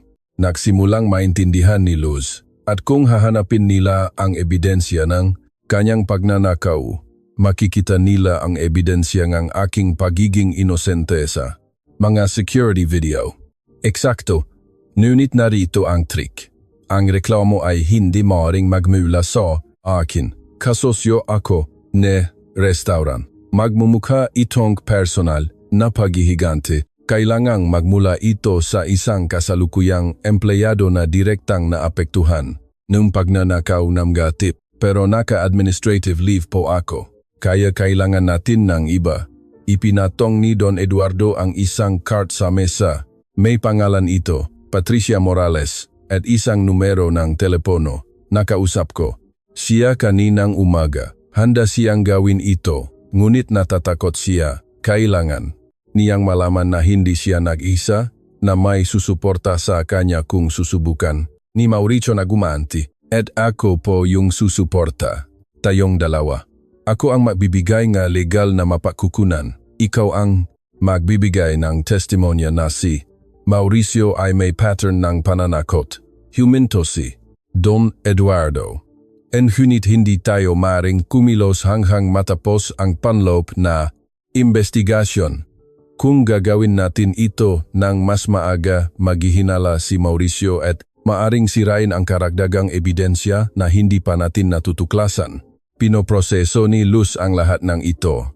Ito ay isang komplikadong plano puno ng mga panganib. Paano po kung may maging mali? Paano kung malaman ni Mauricio nang mas maaga kaya kailangan kong magtiwala ka sa akin ng lubusan? Inilahat ni Don Eduardo ang kanyang kamay sa mesa. Alam kong halos hindi mo ako kilala. Alam kong mayroon kang lahat ng dahilan para pagdudahan ang lahat sa ngayon. Ngunit, ipinapangako ko sa iyo, Luz, na sisiguraduhin kong magkakaroon ng katarungan. Hindi lamang para sa iyo, kundi para sa lahat. NGMG, empleyado na inabuso, ni Mauricio Salub, no maraming taon. Tiningnan ni Luz ang inilahat na kamay. Nakita niya rito hindi lamang isang pangako, kundi isang pagkakataon. Isang pagkakataon hindi lamang para linisin ang kanyang pangalan, kundi para baguhin ang buong nakalalasong kapaligiran ng restaurant. Hinawakan niya ang kanyang kamay. Nagtitiwala po ako sa inyo. Ang sumunod na 36 oras ay ang pinakamahaba sa buhay ni Luz. Sinunod niya ang tagubilin ni Don Eduardo ng eksakto. Hindi siya nakipag-ugnayan sa sinuman mula sa restaurant. Hindi nagsalita sa publiko tungkol sa kaso. Kumilos na parang isang taong tinanggap na ang kanyang kapalaran. Ang kanyang ina ay nagmamasid sa kanya ng may pag-aalala. Sigurado ka ba sa planong ito? Mukhang mapanganib. Mapanganib po, pero ito lang ang paraan para manalo talaga. Sa ikalawang araw, nakatanggap si Luz ng tawag. Si Gabriela Ruiz, ang investigador, na kumpleto na namin ang gaming investigasyon. Gusto NG maya-mayari na makipagkita sa iyo bukas ng 10:00 ng umaga para pag-usapan ang mga natuklasan. Maari po ba kayong magbigay ng kahit counting idea? Hindi, hanggang sa formal na pagpupulong. Ngunit ihanda mo ang iyong sarili sa anumang resulta. Ang tono ni Gabriela ay nagsasabi ng lahat. Hindi maganda ang balita. Nang gabing iyon, tumawag si Don Eduardo. Nakatanggap ka na ba ang tawag? Opo, bukas po, ne 10:00. Perfecto. Magsasampa si Patricia na reklamo na 11:00. Eksakto kong kinvente ang oras. Bago pa malaman ni Mauricio ang tungkol sa kriminal na investigasyon, huli na para siya makakilos. At kung opisyal po akong tanggalin bukas? Kung gayon, pansamantala kang matatanggal. Ang boses ni Don Eduardo ay matatag. Magtiwala ka sa proseso. 48 oras pagkatapos nilang isampa ang reklamo, lalabas ang katotohanan. At kapag lumabas ito, hindi mo lamang mababawi ang iyong trabaho. Mawawala kay Mauricio ang sa kanya, posibleng ang kanyang kalayaan. At bawat empleyadong tinakot niya ay makakakita ng katarungan. Pumasok si Luz sa restaurant ng eksaktong 10:00. Sina Andres, Sofia, at Gabriela ay nasa opisina. Madilim ang kanilang mga ekspresyon. Luz, salamat sa pagpunta. Nagsimula si Andres. Nakumpleto na ni Gabriela ang kanyang investigasyon.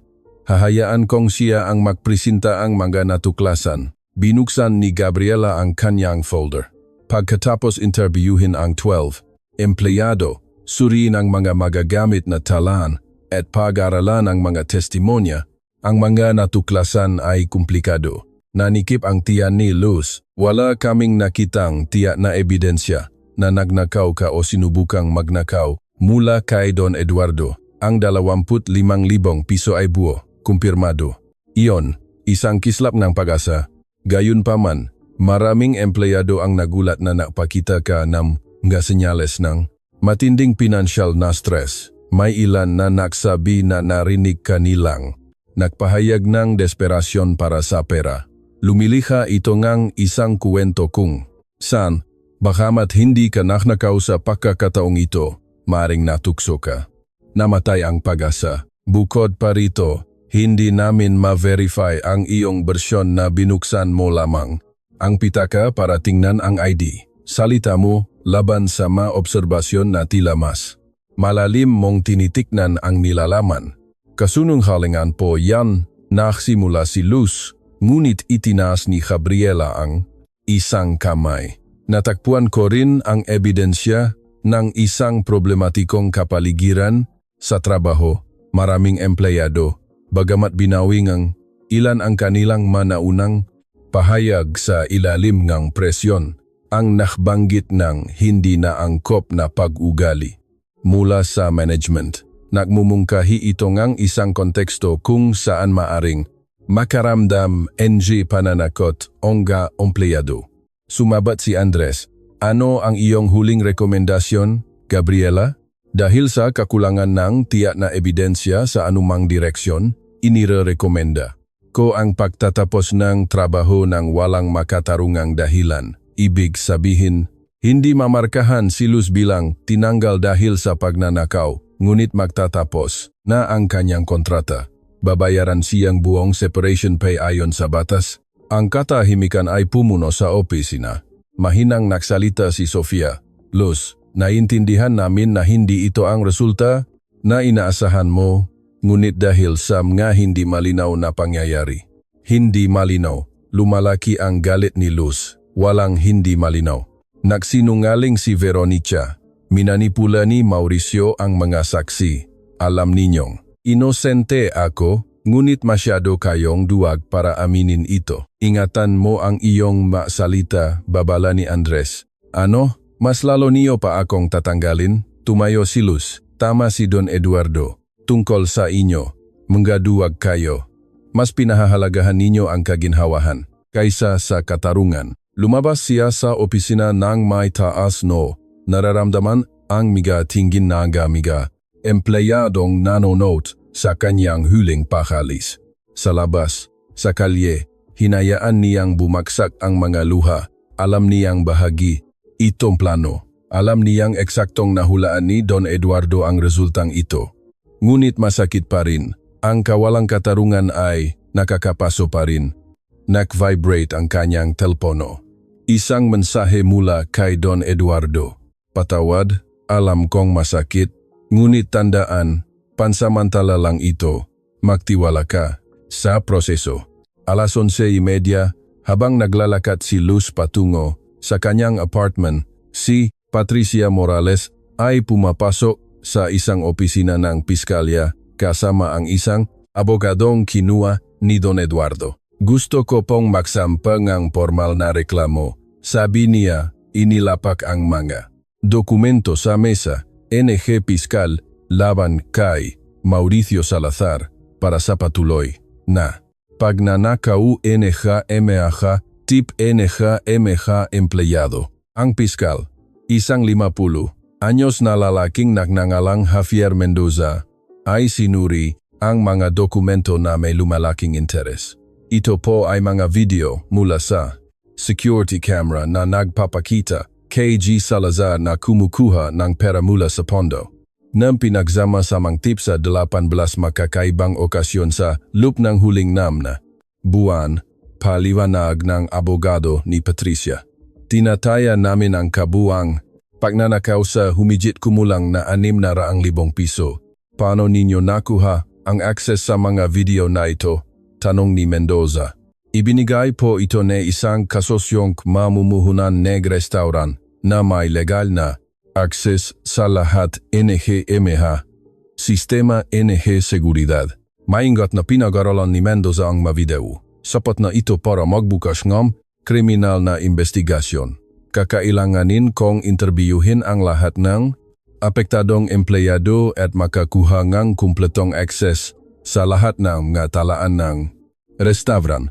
Mayroon pa po ba kayong dapat malaman? Dagdag ng abogado. Kamakailan ay nagsagawa si G. Salazar ng isang kampanya ng pananakot laban sa mga empleyado upang pagtakpan ang isang insidente kung saan maling.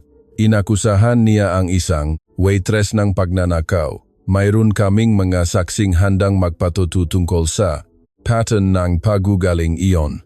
Tinaasan ng kilay si Mendoza. Maling inakusahan ang isang tao ang pagnanakaw habang siya mismo ay nagnanakaw. Ang kabalintunaan ay hindi nakaligtas sa akin. Sige, isinara ni Mendoza ang folder. Maglalabas akong isang warrant para makuha ang lahat ng mga talaan ng restaurant. Kakailanganin ko ring pumunta sige. Salazar para sa interogasyon. Mabilis na itong gagalaw gayon. 2:00 ng hapon, dumating ang dalawang detektib sa La Perla Dorada na may dalang warrant. Sinalubong sila nina Andres at Sofia nang may pakalito at lumalaking takot. Hindi ko maintindihan, sabi ni Andres. Kriminal na investigasyon dahil sa pagnanakaw ng empleyado, paliwanag ng isa sa mga detektib. Kailangan naming makausap agad si Mauricio Salazar. Kailangan din namin ng access sa lahat ng mga sistema NE, seguridad at mga talaang pinansyal sa huling 12 buwan. Tinawag si Mauricio sa opisina nang makita ang mga detektib na mutla ang kanyang mukha. Mauricio Salazar? Oh, kailangan naming sumama ka sa amin para sagutin ang ilang mga katanungan tungkol sa maling paggamit ng mapondo ng tip. Ano? Kalokohan yan. Sino ang nagsampo nga akusasyong ito?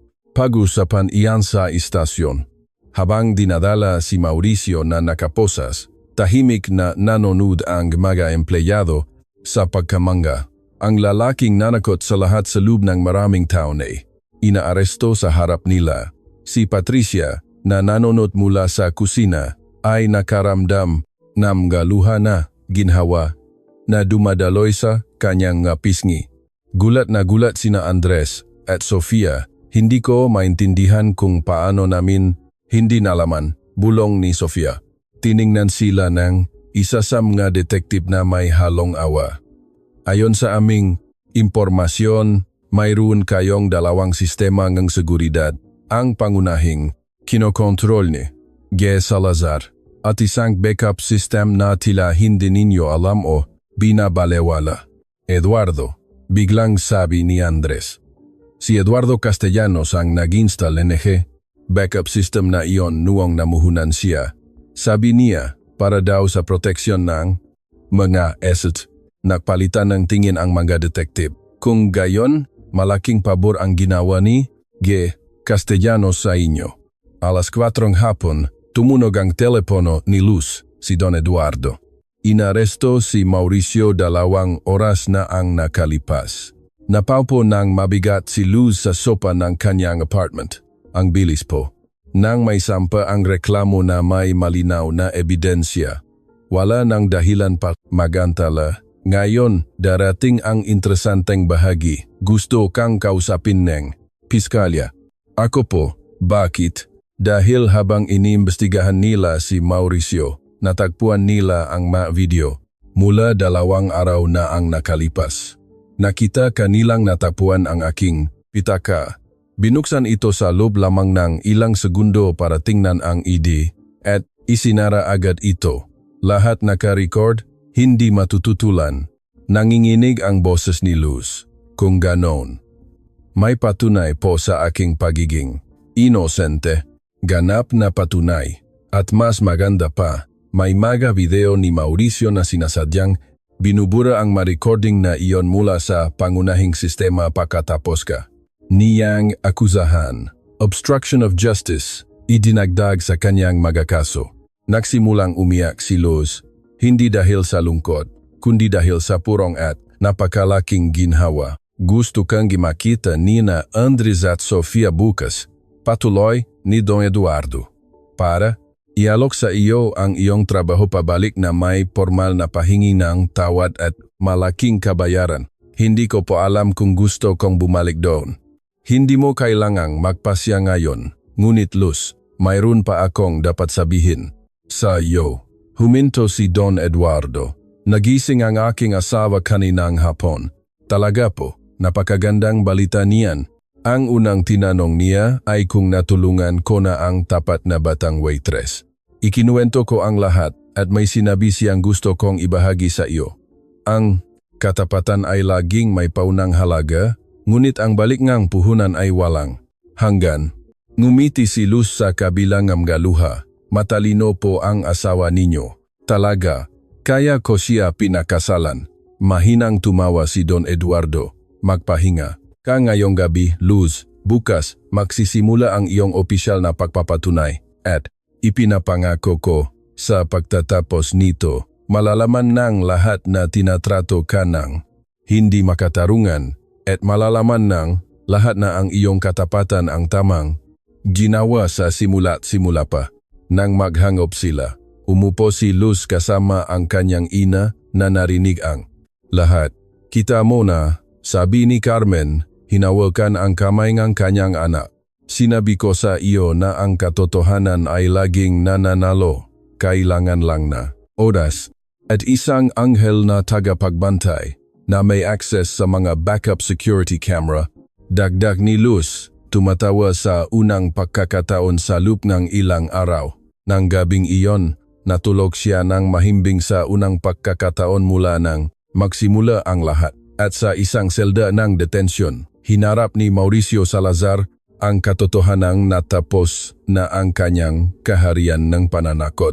Nanalo ang katapatan sa wakas. Kabanata 5.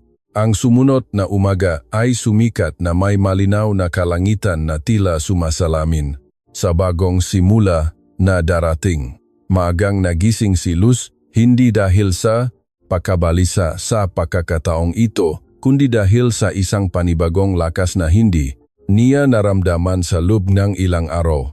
Nasa kusina na ang kanyang ina, nakahanda en almusal. Magandang umaga, kampeon ko, sabi ni Carmen na may nagniningning na anjiti. Malaking araw ngayon. Hindi pa rin po ako makapaniwala, Nay. Ang bilis pong nagbago ngang lahat. Ganyan minsan ang katarungan.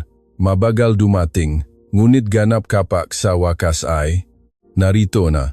Inila pa ni Carmen ang isang plato nga sinanga at itlog sa harap nga kanyang anak. Ngayon, kumain ka. Kailangan mong maging malakas para sa rating. Alas 9 ng umaga, tumuno ang telepono ni Luz, si Sofia. Luz, magandang umaga. Alam kong maaga pa, ngunit kailangan nating mag-usap ng agaran. Pwede ka bang pumunta sa restaurant ng alas 10? Darating din si Eduardo. May ibang bagay sa boses ni Sofia. Hindi na ito ang maingat at mapanuring tono, tulad nga de. Ito ay mapakumbaba, halos nahihiya. Darating po ako, sagot ni Luz. Ang biyahe sa bus ay tila mas maikli sa pagkakataong ito. Pagdating niya sa La Perla Dorada, ang kapaligiran ay ganap na naiba. Ang mga empleyadong dati ay umiwas sa kanyang tingin. Ngayon ay binabati siya ng mga tunay na ngiti. Tumakbo si Patricia patungo sa kanya pagkakita pa lang. Luz, salamat, salamat. Sa pagbibigay sa akin ng lakas na loob na gawin ang tama. Mahigpit siyang niyakap ni Patricia. Kagabi, hindi ako nakatulog. Ngunit sa unang pagkakataon, sa loob ng maraming taon, dahil sa saya, hindi sa takot, lumapit din si Roberto mula sa bar. Lahat kami ay gustong humingi ng tawad. Tinakot kami ni Mauricio, minanipula kami. Ngunit hindi iyon dahilan para hindi ka namin ipagtanggol. Isa-isa, lumapit ang mga empleyado. Ang ilan ay may dalang pahingi ng tawad. Ang iba ay may pasasalamat. Lahat ay may nakikitang kalayaan ng isang taong pinalaya mula sa isang tirano. Hinihintay nina Andres at Sofia sa opisina. Nandoon na si Don Eduardo, nakatayo sa tabing bintana, mukhang mas nakapagpahinga kaysa sa mga nakarang araw. Nang pumasok si Luz, nginisiyan niya ito ngang tunay na init. Luz, salamat sa pagpunta. Nagsimula si Andres, tumayo, halatang hindi komportable.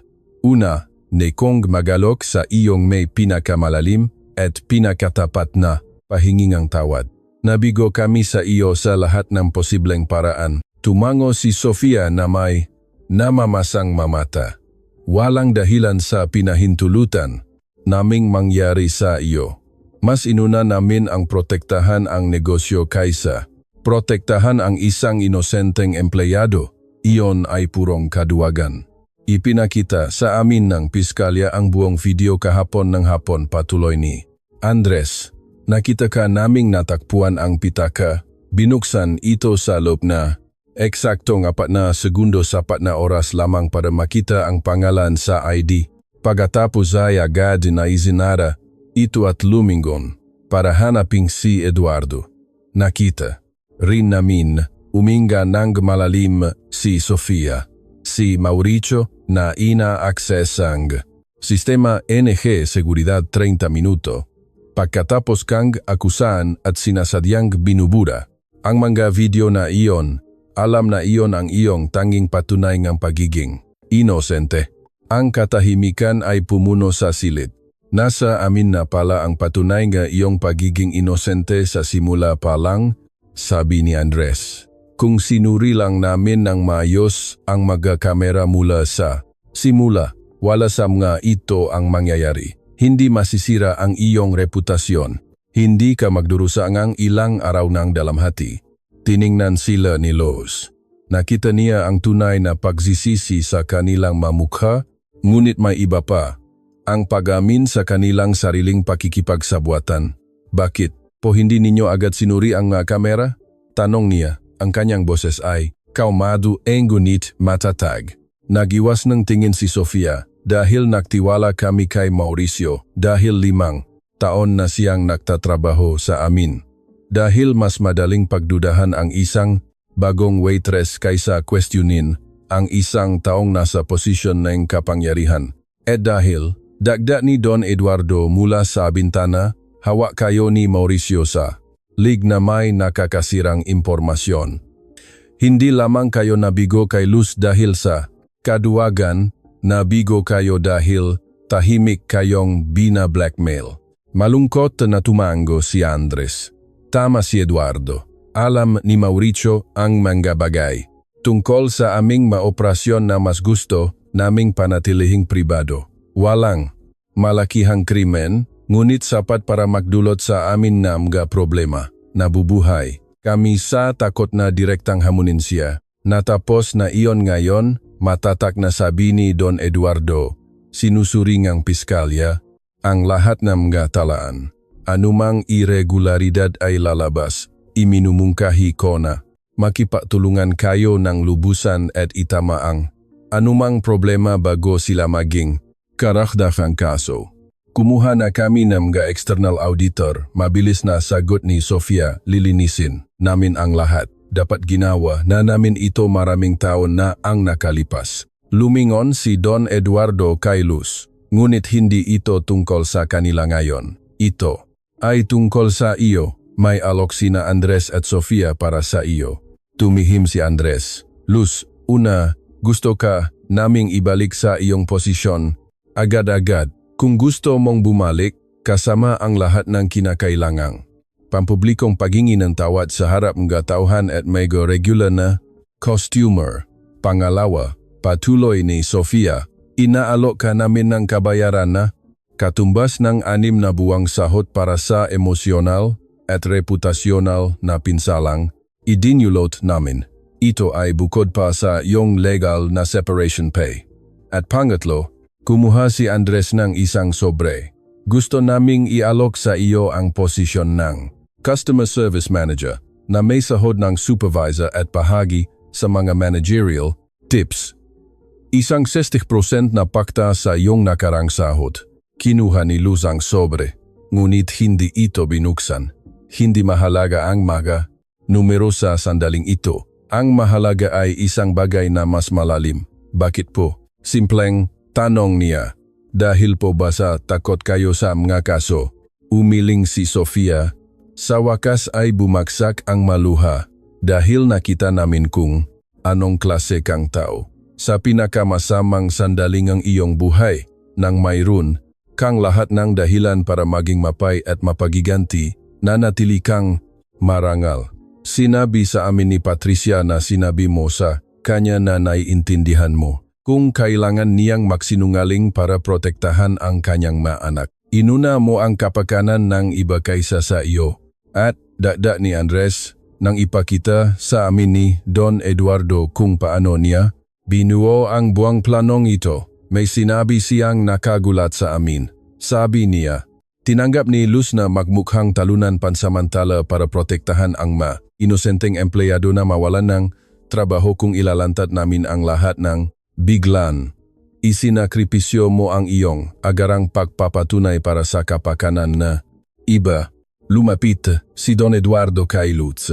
Ikinuwento ko sa kanila ang iyong pag-alala na kung gagamitin namin ang aking ebidensya laban kay Mauricio ng masyadong mabilis, ilalantad niya ang kanilang masikreto at magsasara ang restaurant na may tuturo. Mayroon kanito o wala.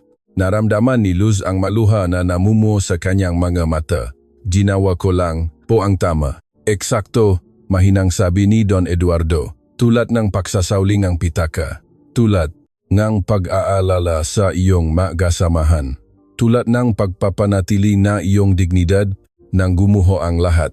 Paulit-ulit mong pinili na gawin ang tama kahit na ang mali ay mas madali at mas ligtas. Pinunasan ni Sofia ang kanyang mata. Kailangan namin ng mga taong tulad mo. Sa mga posisyon nega pamumuno. Mga taong gumagawa nega desisyon batay sa mga prinsipyo, hindi sa kaginhawahan. Tatanggapin mo ba? Tanong ni Andres. Tiningnan ni Luz ang sobre sa kanyang makamay. Pagkatapos ay tumingin siya kay Don Eduardo na tumango ng may ngiting isang matalinong lolo. Sa wakas, tumingin siya kina Andres at Sofia. Dalawang diperpektong tao na kahit papaano ay sinusubukang itama ang kanilang mapagkakamali. Tinatanggap ko po, sabi niya sa wakas. Ngunit may kondisyon ako. Nagulat silang tatlo. Unang kondisyon, si Patricia ay makakatanggap din ng promosyon bilang shift supervisor. Nakaroon siya ng lakas ng loob na ilantad si Mauricio kung kailan pinakakailangan natin.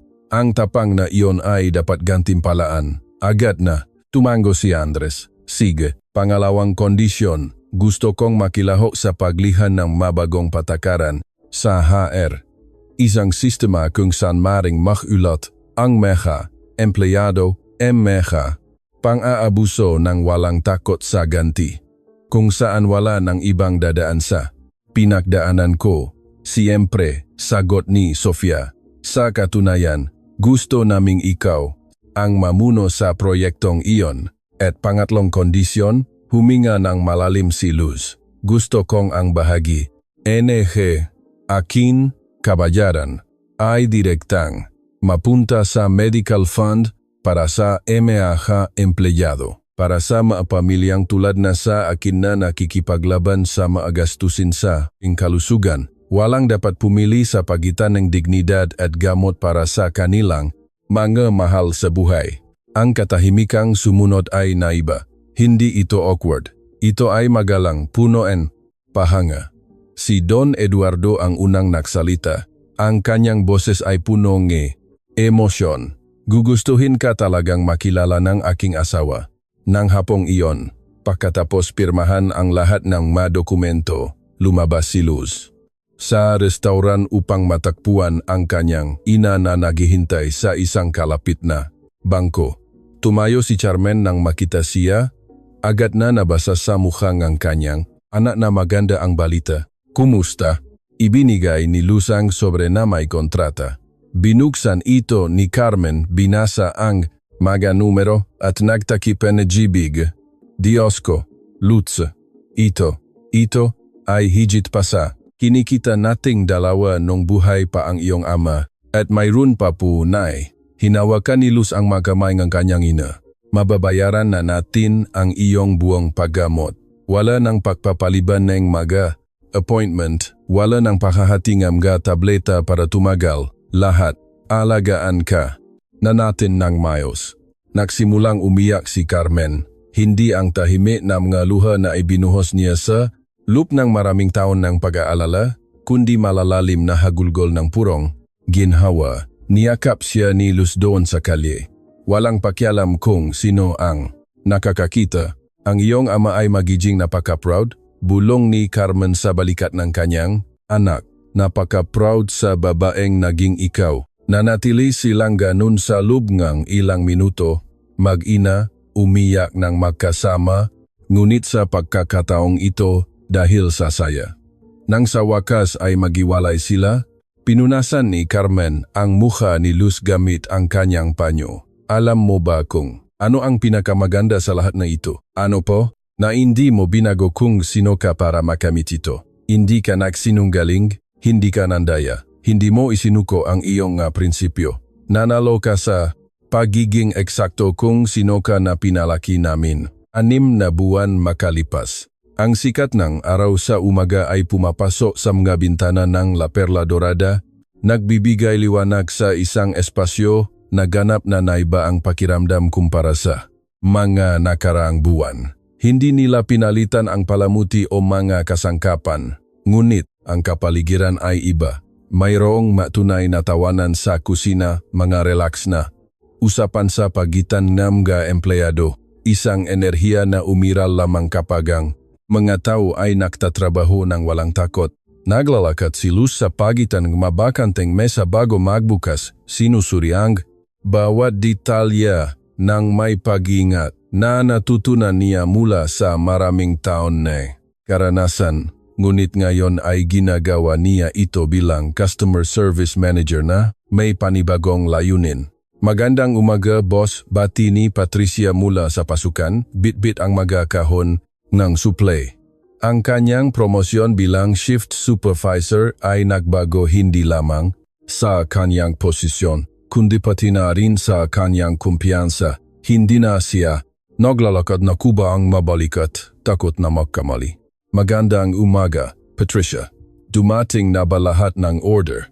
Lahat kumpleto at may maganda akong balita. 3 pang empleyado ang nag-sign up sa training program na ginawa natin. Ang training program ay ideya ni Luz, mga libreng kurso sa serbisyo sa customer, pamumuno at administrasyon para sa sinumang empleyadong gustong umunlad sa propesyon. Hindi na sapat ang magbigay ng trabaho, gusto nilang magbigay ng mga pagkakataon para sa tunay na paglago. Magaling. Sino-sino sila? Gusto ni Roberto na kunin ang kurso sa pamamahala NG Bar. Interesado si Clara sa advance na pagluluto at hiniling ni Miguel ang tungkol sa pamumuno ng team. Ngumiti si Luz. Si Miguel ay isa sa mga pinakabatang empleyado, isang taong sa ilalim ng rehimen ni Mauricio ay matatakot hanggang sa hindi na makita. Ngayon, mayroon na siyang maadikain, mapangarap, isang boses. Bumukas ang pinto at pumasok si Andres na may malaking kahon sa ilalim ng kanyang braso. Dumating na. Sa wakas, dumating na sila. Ano po ang dumating? Tanong ni Luz. Binuksan ni Andres ang kahon na may tuwa ng isang bata sa Pasko at kinuha ang isang makintap na plek na tanso. Binasa ni Luz ang nakaukit na inskripsyon, La Perla Dorada, sertipiko ng huwarang kapaligiran sa trabaho. Iginawad ng Chamber of Commerce para sa paglihangeng isang kultura ng integridad, paggalang at pagkakataon para sa lahat ng empleyado. Nagawa natin, sabi ni Andres na may boses na puno ng emosyon. 6 na buwan, nagmaga-audit, panayam, inspeksyon at binigyan nila tayo na pinakamataas na sertipikasyon. Pumasok si Sofia ilang sandali pagkatapos. na may ekspresyon na natutunan ng kilalanin ni Luz. Mahalagang balita. Luz, tumawag lang si Eduardo. May sorpresa. Siya para sa iyo. Darating siya sa loob ng kalahating oras. Nang pumasok si Don Eduardo Castellanos sa restaurant makalipas ang 30 minuto, hindi siya nag-isa. Kasama niya si Elena, naglalakad na may tungkod, ngunit may hindi matitinah na dignidad na hinanggaan ni Luz. At sa likod nila, may isa pa. Si Carmen Santos, ang ina ni Luz, suot ang damit na binili nila ng makasama noong nakaraang linggo para sa espesyal na okasyon. Nay, anong ginagawa niyo rito? Tumakbo si Luz patungo sa kanya. Sinundo ako ni Eduardo kaninang umaga. Sabi niya, mayroon daw akong hindi dapat palampasin. Niyakap ni Carmen ang kanyang anak, ang kanyang nga mata ay kumikinang sa pagmamalaki. Tipunin ang lahat. Utos ni Don Eduardo na may banayad, na autoridad na katangian niya, mga empleyado, mga may-ari, lahat. Ilang minuto pagkatapos, ang buong tauhan ng restaurant ay naktipon, 24 katao na, ngayon ay nagtatrabaho sa isang nagbagong kapaligiran. Tumayo si Don Eduardo sa harap kasama sina Elena at Carmen sa kanyang tabi. 6 na buwan na ang nakalilipas. Hinarap ng restaurant na ito ang isang krisis na maaaring sumira rito hindi lamang sa legal o pinansyal kundi sa moral. Isang tiwaling empleyado ang lumikha ng isang kultura ng takot. Ang maduwag na may-ari ay pinahintulutan ang kulturang iyon na umunlad. At isang tapat na empleyado ang halos masira dahil sa paggawa ang tama. Lahat ng mata ay nasakay. Luz na nararamdaman ang pag-init ng kanyang nga piski, ngunit may pambihirang nangyari.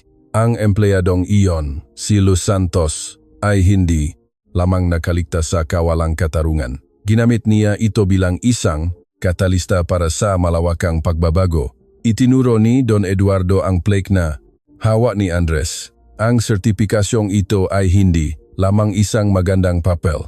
Kinakatawan nito ang ma-audit kung saan 100% na ma-empleyado ang naulat na pakiramdam nila ay ligtas, iginagalang at pinahahalagahan. Halos imposibleng makamit iyon, ngunit nagawa ninyo. Nagsimulang pumalakpak si Patricia at di nagtakal umaling aunghaw sa buong restaurant ang mga palakpak. Ngunit mayroon pa patuloy ni Don Eduardo nang gumina ang ingay. Kami ni Elena ay nagpasya na gumawa ng isang bagay. Luz, Patricia, halikayo rito. Pakiusap. Lumapit ang dalawang babae, nalilito. Kinuha ni Elena ang salita, ang kanyang boses ay mahina pa rin ngunit matatak. Luz, noong araw na nagkita tayo, sinabi ko sa iyo na ang iyong kwento ay nagbigay sa akin ng lakas sa ospital. Hindi iyon retorika lamang, literal na. Kumapit ako sa iyong halimbawa nga pagpapanatiling ang dignidad sa gitna nga pagsubok. Tinulungan ako nitong ipaglaban ang aking sariling pagaling. Pinunasan niya ang isang luha. Dahil dito, kami ni Eduardo ay nagtatag ng isang pondo ng scholarship sa iyong panggalan.